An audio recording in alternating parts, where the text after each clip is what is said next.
তৃণমূল কংগ্রেসের সর্বভারতীয় সাধারণ সম্পাদক অভিষেক বন্দ্যোপাধ্যায়ের কলকাতার বাসভবনে তল্লাশি চালালো পশ্চিমবঙ্গ পুলিশ। এই ঘটনাকে ঘিরে রাজ্য রাজনীতিতে তীব্র চাঞ্চল্যের সৃষ্টি হয়েছে।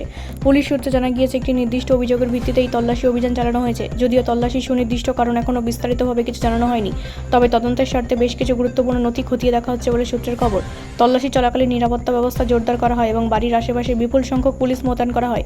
কয়েক ঘন্টা ধরে চলে এই তল্লাশি অভিযান। অন্যদিকে তৃণমূল কংগ্রেসের পক্ষ থেকে এই ঘটনাকে রাজনৈতিক উদ্দেশ্য প্রণোদিত বলে দাবি করা হয়েছে।